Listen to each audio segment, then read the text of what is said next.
cá. Nós temos que juntar muita oferta aí, pagar o cachê, um homem veio de longe, perto de Goiânia, lá de Uberlândia, para pregar nessa noite aqui, viu, gente? Então é um privilégio da igreja presbiteriana, um privilégio para todos nós, para Galileia, de termos o Ramon aqui. Então vamos abrir o nosso coração. Deus já colocou a palavra no coração dele, então vamos absorver o que tem para ser falado nessa noite. Amém. Glória a Deus. Amém, irmãos? É um prazer estar aqui mais uma vez. Eu já estive aqui, além de participando várias vezes deste culto abençoado, pregando também em algumas circunstâncias aqui. Eu considero praticamente filho de Galileia, embora eu tenha nascido ali em Conselheiro Pena, mas a minha adolescência eu passei em Galileia e, de fato, nessa adolescência eu tive um grande prêmio que foi a Gesiane, né, Gesiane? E esse é um dos principais motivos pelos quais eu tenho estado aqui frequentemente, né? Pelo menos uma vez por ano. Sou genro do Gesiel, tá ali, né? Essa pessoa que tem me tolerado aqui nesses dias de férias, né? Maria, Gesiel, também Adriana, e ainda não temos filhos biológicos, mas temos a Maria Clara, que vocês deram pra gente, né? Que está morando comigo há 1 ano já, né? E é uma bênção de Deus na igreja, a qual eu sou pastor da Igreja Batista Parque Granada, em Uberlândia, há 9 anos. Eu estou ali naquela cidade e naquela mesma igreja, uma das 12 igrejas batistas em Uberlândia. São poucas, pelo tamanho daquela cidade, pelo desafio missionário naquela região. Uma região assolada pelo, não se iluda, não pelo espiritismo, pelo materialismo. É o que vai assolar essa terra aqui, porque já assola a Europa e a América do Norte há décadas. Os homens vão se tornar cada vez mais frios. E é isso que nós vivemos ali. Estive durante 5 anos, eu saí daqui, se não me engano, há 17 anos, eu saí em 97, eu saí de Galileia, mas estamos sempre aí, né? Enfim, os laços familiares e também os laços afetivos em geral, que me seguram aqui. De certa forma, não dá para a gente fugir facilmente das nossas raízes, né? É por isso que eu estou aqui e agradeço o convite. É um prazer estar aqui, mesmo de férias, mas a pregação não é um ofício penoso. Aliás, esse é o ofício mais prazeroso do ministério, né?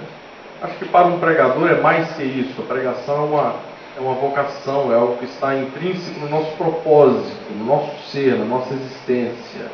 Pregar é o que a gente faz porque é algo para o qual a gente nasceu, né? Não só, eu estou dizendo um pregador de auditório também, mas todo crente, né? Estivemos falando sobre isso aqui hoje de manhã na Escola Bíblica Dominical.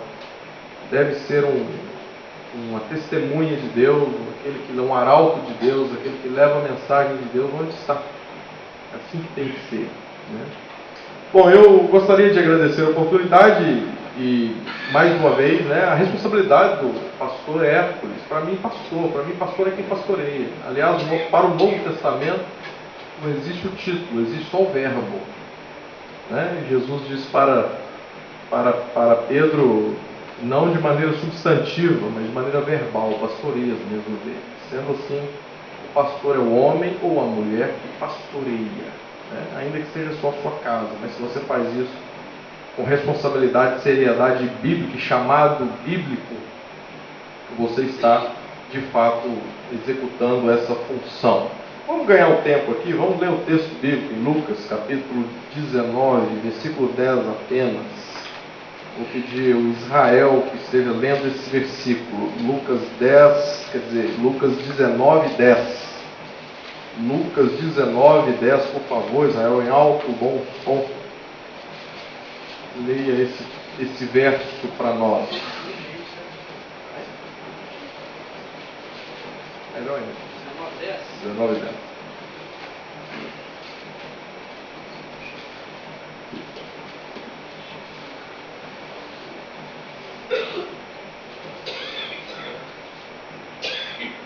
Amém, irmãos? Porquanto o Filho do Homem veio buscar e salvar o que estava perdido. Amém, irmãos? Amém. Vamos orar, pedir ao irmão Stênio, que nos eleva a Deus em oração, pedindo a Ele a edificação dos céus para a nossa vida. Deus, obrigado, Pai. Aleluia.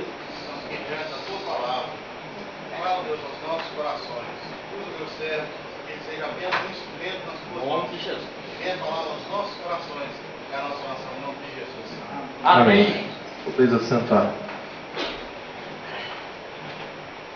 Por um motivo meramente religioso, eu diria religioso no sentido sociológico, religião domesticada, sabe? Você tem a sua, eu tenho a minha, aquela parte do Oriente tem uma, aquela parte do Ocidente tem outra, e aí o sujeito é cristão, o sujeito é hindu, o sujeito budista, o judaizante, o judeu ortodoxo, enfim. Aí cada um domestica a sua, toma a sua, pega e vive ali a partir daquilo que ele faz em relação à sua religião. É isso que é domesticar. Aquilo que eu faço, eu cuido direitinho dela e ela vai me gerando uma série de coisas.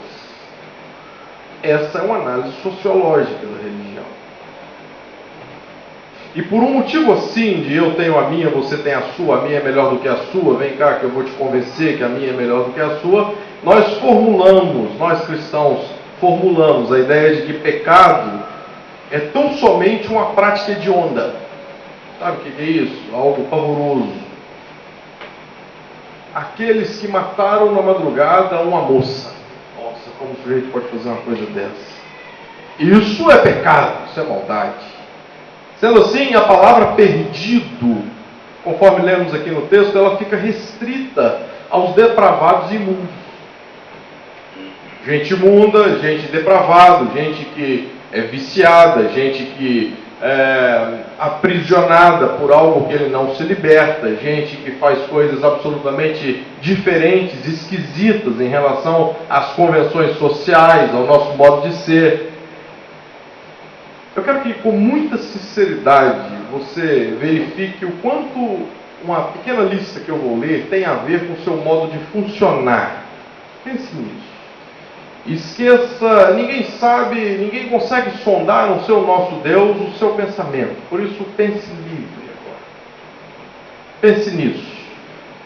Em primeiro lugar, você acha que merece tratamento especial? Isso se aplica a você, ao seu modo de funcionar, das pessoas, dos seus líderes, ou em relação aos seus problemas. Você acha que é uma pessoa especial, você é cheia de direitos? Espera aí, não me trate assim, você precisa conversar melhor comigo. 2, no que diz respeito aos seus erros, você vive cheio de negações. Todo mundo tem um pouco disso aqui. A gente minimiza, torna as coisas menores, se explica, se justifica o tempo todo, requer julgamento justo. 3, acontece isso com você também? Quando você fica irado, alguns se explodem, mas outros se escondem. Isso é muito comum. 4, você se comporta como se já soubesse de tudo. Isso aqui. A gente passa por isso por várias vezes ao dia. Pode ser também que você tenha a tendência de tentar manipular o ambiente. Meu Deus, tem meninos de 2 ou 3 anos de idade que fazem isso o tempo todo. Imagina a gente. Querendo controlar, querendo fazer as pessoas fazerem do jeito que a gente gosta, do jeito que a gente sabe, do jeito que a gente quer. 6, você não admite seus erros, nem seus vícios. Eu não estou falando de bebida e cigarro. Isso é uma coisa que está em nós. Quando o sujeito pratica, isso está nele. Não tem que admitir ou não admitir. Todo mundo está vendo. Eu estou dizendo aquelas coisas que a gente repete o tempo todo. E é ruim, é mal, mas está em nós. Machuca, mata, fere, mas a gente não admite isso. A gente diz assim, eu sou assim? Não, eu não sou assim, eu só agi assim. Até quando há um crime na nossa existência, a gente costuma dizer assim, eu cometi um crime, eu não sou um criminoso. 7, você se vangloria de suas histórias, mesmo sendo vilão. Isso no Brasil, meu Deus, as pessoas gostam de se dar muito bem, esperto, país da malandragem. Me dei muito bem, ninguém viu. E aí conta histórias antigas, impuras, sujas, sórdidas, e conta se vangloriando. Até principalmente porque ninguém descobriu. 8, você tem um discurso público e outro discurso quando está na sua intimidade. Sozinho, você tem outro discurso, você sabe quem você é. Essa lista continua. Para não ter que lidar com questões mais profundas, que precisam ser tratadas, que precisam ser curadas, você vive acuado, sempre recorre à autocomiseração, aquela coisa de, coitadinho de mim, mas vocês estão pegando pesado comigo. Ou vocês não estão percebendo que eu estou mal, que eu estou doente, que eu sou uma pessoa que está com problemas. A autocomiseração é sempre algo que faz parte das nossas justificativas, principalmente quando estamos acuados. Foi pego em delito. Agora você não precisa correr, não, peraí, não é bem assim. Eu preciso de ajuda, eu preciso de conversar, eu preciso de consolo. Todo mundo agora está jogando pedra em mim. Um ótimo poema sobre isso de Fernando Pessoa, Ode Triunfal. Leia se você tiver vontade. Você busca agradar as pessoas para se beneficiar disso. Meu Deus. Quanto disso tem em nós? Buscar agradar as pessoas para se beneficiar disso. Vem cá, eu quero ser o seu amigo, a gente realmente pode jantar junto, sair para almoçar. É óbvio que o sujeito está em mesmo pé de igualdade, ele está no mesmo nível que você, ou melhor, você não chama um mendigo para almoçar. Usa o humor ou piadas para não expor seus verdadeiros sentimentos. Isola-se. Quem aqui pode dizer para si mesmo, não é verdade? E tem mais. Eu sou convencido, superior e arrogante.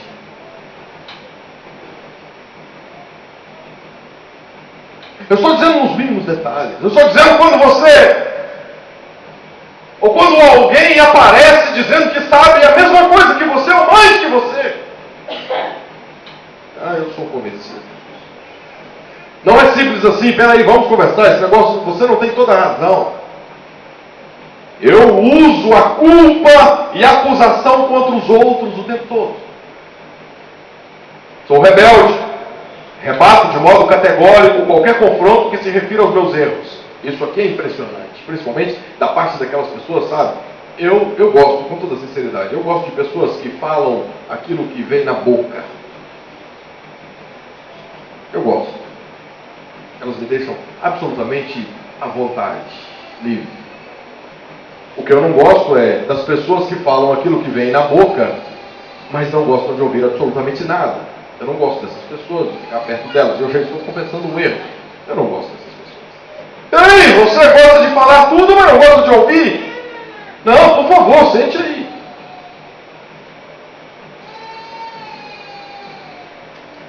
Fujo, mudo de assunto, quando é levantada a questão do meu erro. Vamos falar sobre isso? Claro, pois não. E a gente costuma dizer e usar muito aquela seguinte fuga. Você viu o que fulano falou de mim? Fulano não presta, por que ele está levantando isso de mim? Mas espera aí. Tudo bem que ele não presta. Tudo bem que ele pode ser uma pessoa, se comparando com você, moralmente falando, muito inferior a você. Mas quem foi que disse que o que está errado deixa de estar errado, porque o que falou também vive errado? O que está errado tem que ser pensado, tem que ser discutido, tem que ser tratado, ainda que quem esteja dizendo para você seja um canalha. Quanto aos outros, ajudar o outro. Quando o assunto é isso, eu racionalizo. Nossa, fala sério, isso aqui acontece a todo momento. Talvez tenha acontecido antes da sua sobremesa hoje. O que eu estou querendo dizer com isso?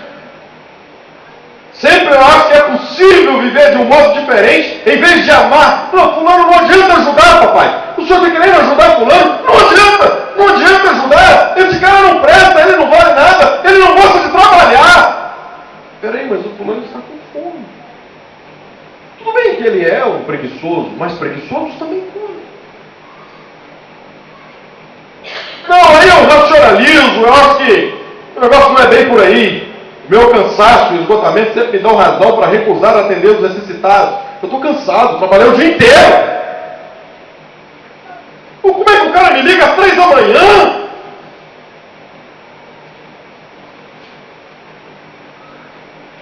Inclusive os membros da minha família. Sou um juiz impiedoso, você também é, eu sou, de vez em sempre. Sempre crítico. E sempre critico a rigidez e a estupidez dos meus superiores. Também sempre detesto os meus críticos. Justificativas? Tenho trabalho ou tenho trabalhado acima da capacidade humana. Tudo que me cobram, eu digo, por favor, estou trabalhando demais. Eu tenho tido muitos problemas. E tem outra coisa, eu sou filho de um trauma. Eu fui abusado quando eu era pequeno. Você tem que me compreender. E de repente o sujeito diz, você não sabe amar. Eu sei, mas não me ensinaram. Fui criado debaixo de pau lá em casa.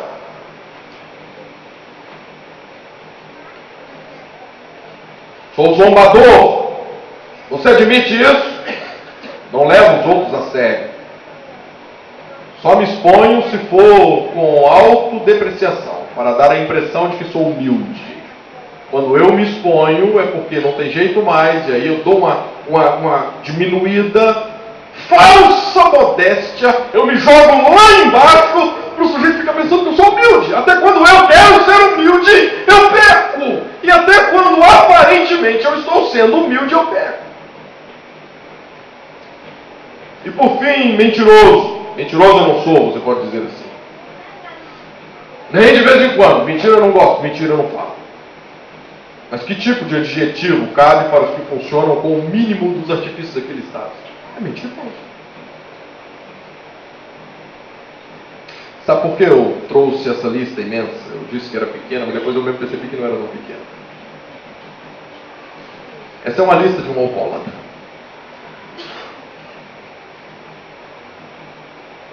Não apenas o álcool traz grandes danos. Percebeu o quanto vocês ou nós temos em comum? Em primeiro lugar, ele lista as barreiras para a recuperação. Em segundo lugar, ele lista os artifícios para não ter de lidar com a doença. Isola-se, usa o humor para expor seus verdadeiros sentimentos, busca agradar as pessoas para se beneficiar disso. E em terceiro lugar e último, uma lista na tentativa de ser honesto a respeito da sua condição. É quando ele mesmo começa a ser honesto e ele faz uma anotação. O alcoólatra famoso Brennan Manning.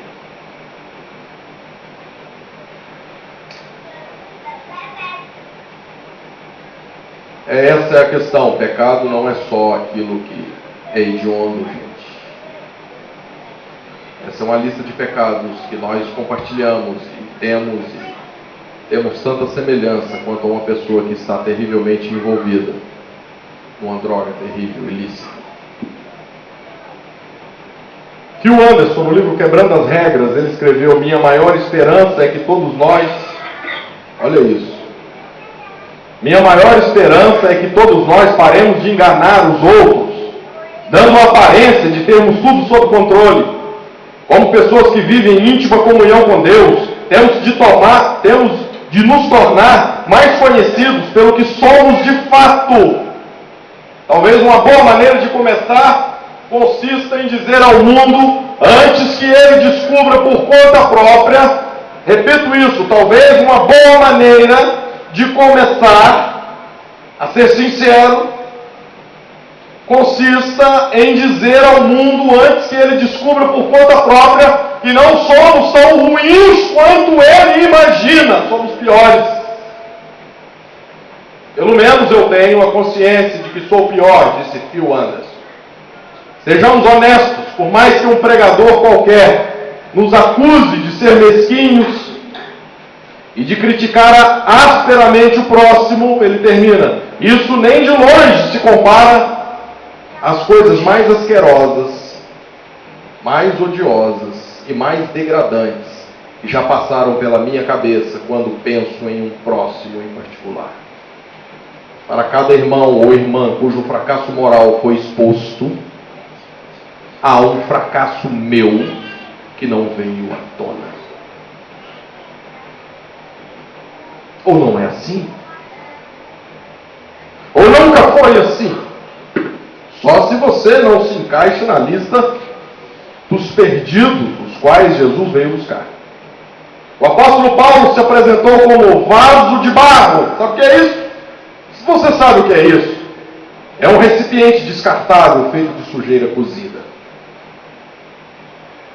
Não há por que não sermos sinceros em relação ao que temos de belo e de frágil. Nós temos muita dificuldade com o que temos de frágil. Que Cristo seja conhecido ao nosso próximo pelas rachaduras da nossa armadura. Palavra de Phil Anderson. Que Cristo seja conhecido ao nosso próximo pelas rachaduras da nossa armadura. Cristo, aquele que é belo e que foi quebrado.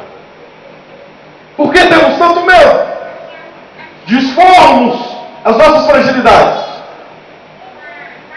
Ou você acha que o nosso encontro com Cristo nos transfigura num anjo? Agora eu sou um anjo.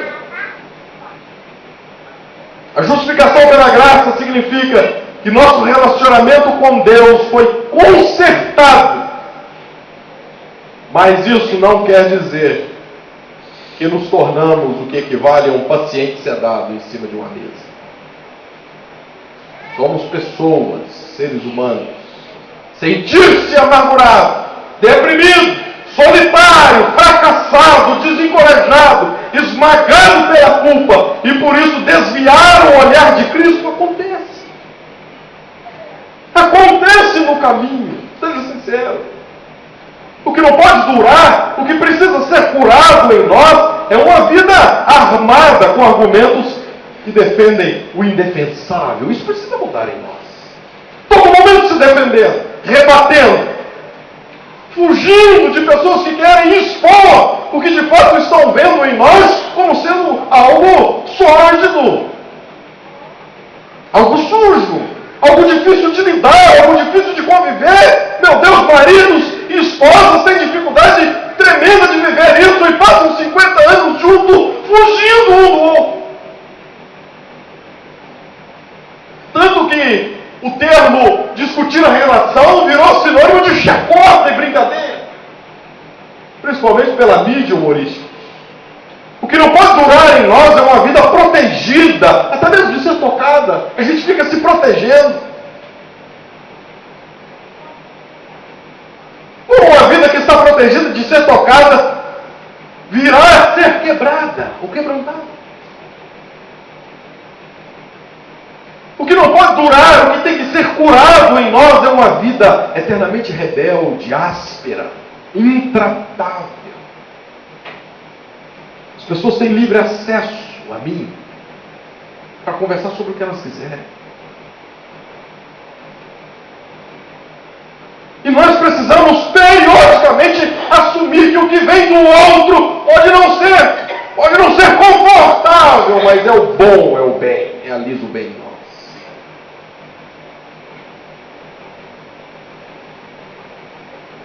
O que não pode durar é uma vida seca, uma vida que não se banha com as próprias lágrimas.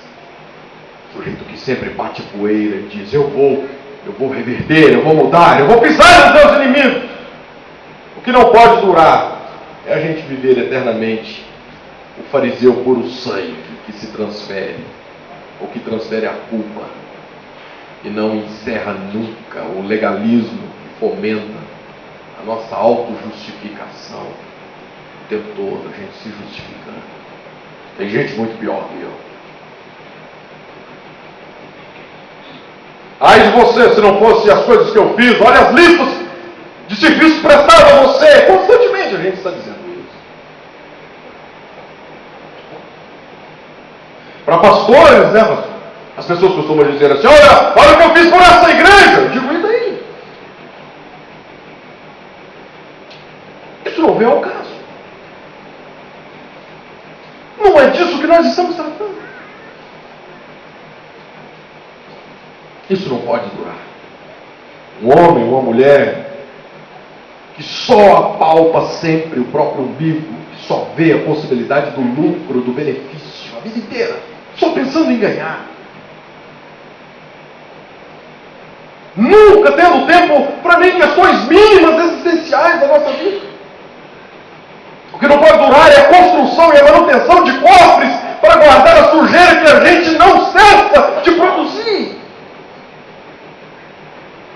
E você pode dizer assim, agora você está me ofendendo, volte à lista que eu li. E o que você acha que é aquilo? Aquilo é sujeira. O que não pode durar é a infinita inércia quanto a Deus. Eternamente entorpecido, sabe, o sujeito? Entorpecido, para não dizer covarde. Nunca assume nada. Fica ali, rodeando. Quer dizer, ali não. Nem ali, nem além.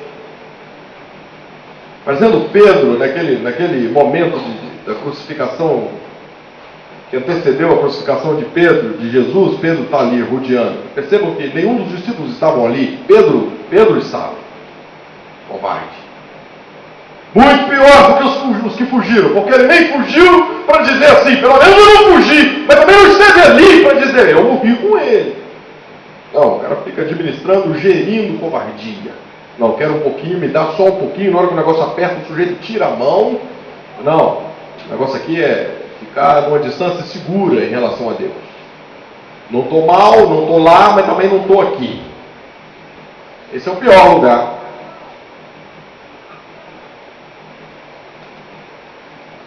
Não pode ser assim a nossa vida com Deus. Nós precisamos de Deus. O Evangelho só chega ao íntimo daqueles que se percebem como perdidos. Eu sou perdido. Porque estar perdido é pré-requisito para ser encontrado.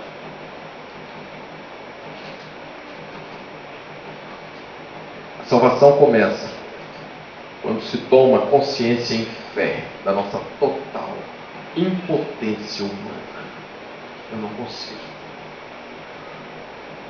Senhor, eu não consigo me resolver.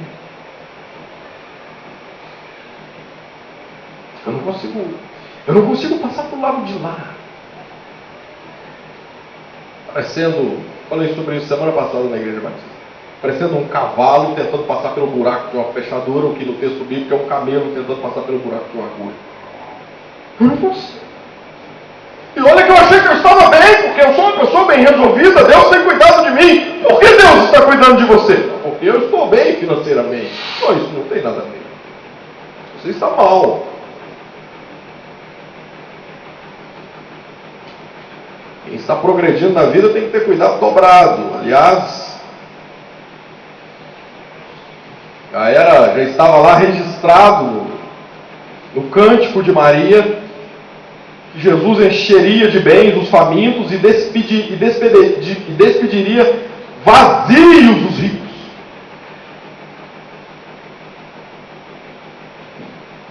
Isso pode fazer uma diferença negativa, o fato de você achar que você está indo bem porque Deus está te abençoando.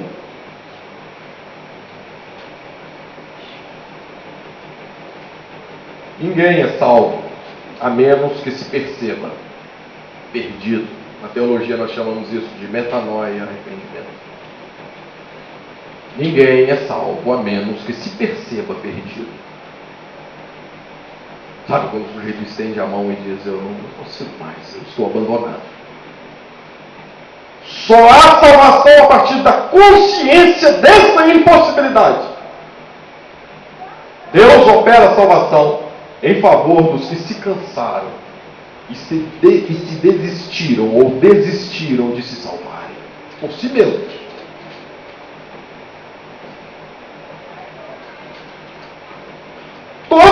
têm uma experiência legítima de conversão sabem muito bem que não há caminho, que não há direção, que não há norte para ser salvo. Não vai por ali, eu consegui sozinho, eu cheguei lá. Absolutamente. Parece que o silêncio absoluto reina quando a gente começa a achar que nós estamos chegando, nós estamos construindo o caminho, a escada.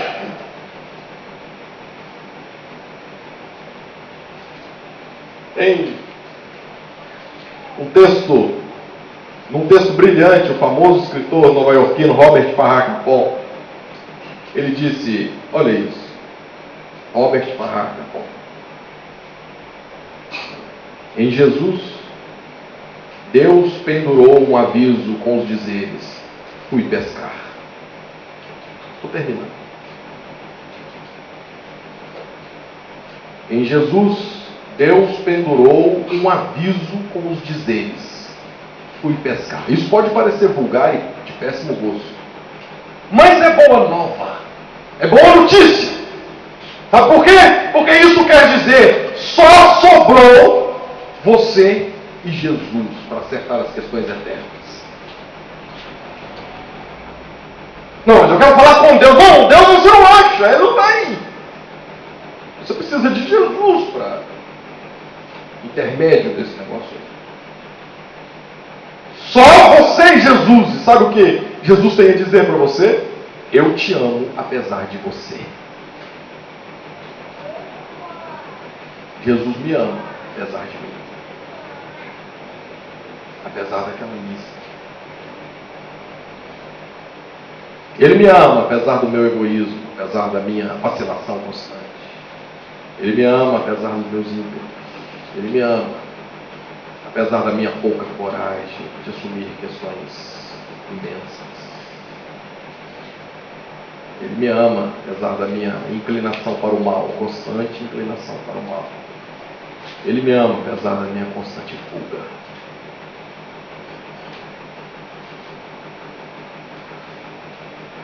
Impressionante, isso é extremamente cativante. Feche seus olhos agora.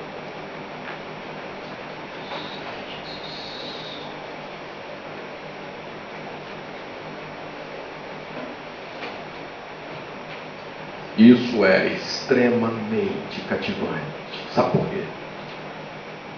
O texto lido aqui. Porque o Filho do Homem veio buscar e salvar o perdido. É o resultado daquele encontro de Cristo com Zaqueu.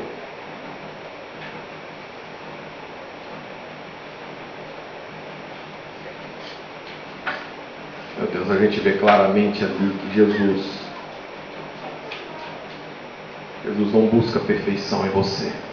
Ele busca apenas um amor que pode ser aperfeiçoado no caminho.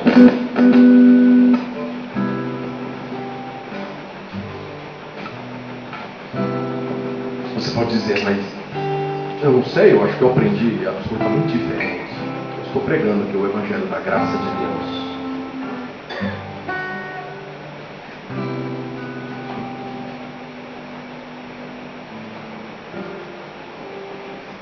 Jesus não busca a perfeição em você. Ele resolve isso em você. Ele busca apenas um amor que pode ser aperfeiçoado no caminho com Ele.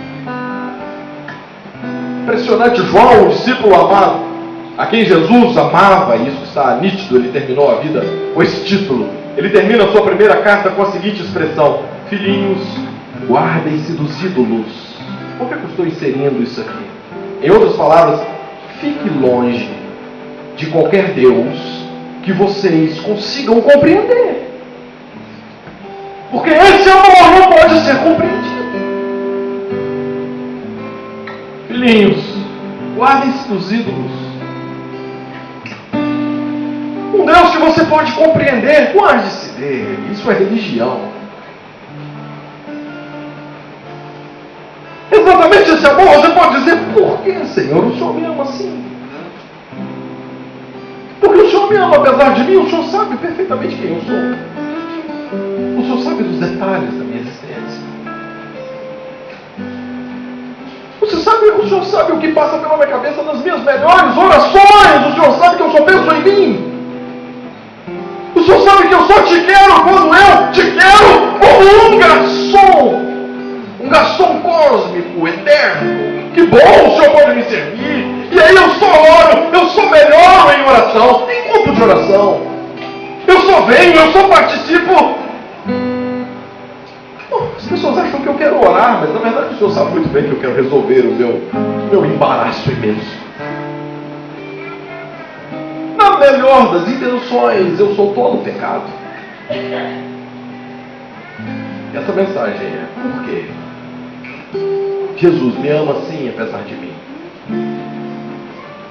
Meu Deus, como isso é cativante. Ele veio mesmo para os perdidos, para mim e para você. Ele veio nos buscar. Porque nessa terra, sem Cristo, todos sem Cristo perecerão. Vamos orar. Bendito Deus.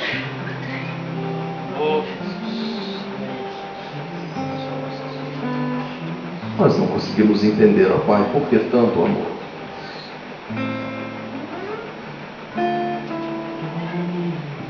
Nós que escorregamos mais do que andamos, Tu sabes.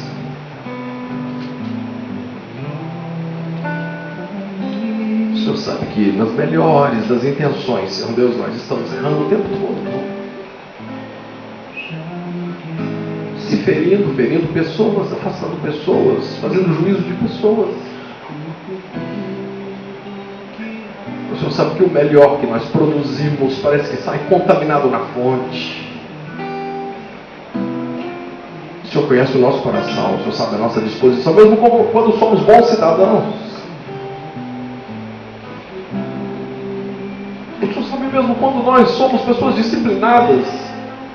Tu sabes, Senhor, que às vezes só não matamos porque temos medo de escândalo e de cadeia. Tu sabes, Senhor, que nós fugimos em disciplina rigorosa, em aparente domínio próprio, de envolvimentos adúlteros, ó Pai, mas Tu sabes quantos deles acontecem no nosso interior. Tu sabes quem somos, ainda assim o Senhor nos cativa. Ainda assim o Senhor nos acha como achou Zaqueu. Ainda assim te convida para participar conosco de algo cotidiano da nossa existência, como fez com Zaqueu. Que bom saber, ó Pai, que a igreja do Senhor é a esperança para esse mundo, é o agente de pregação da boa notícia, das boas novas. A boa notícia aqui nesta noite é que o Senhor ama o homem, apesar do homem. E que o homem siga a vida em Ti e contigo, Senhor Deus, em júbilo, em gozo eterno, por tão grande obra realizada por nós. Que essa seja a nossa vida, a nossa disposição, que isso se estabeleça em nós. É no nome de Cristo Jesus, aquele que nos cativou e nos salvou. Amém, Senhor.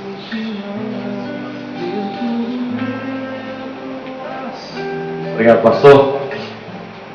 Muito bem, gente, estamos terminando, chegando no momento final do culto nessa noite. Como de praxe, não vai embora de jeito nenhum. Nós vamos lá para trás, logo após a oração, para a gente ali ter um momento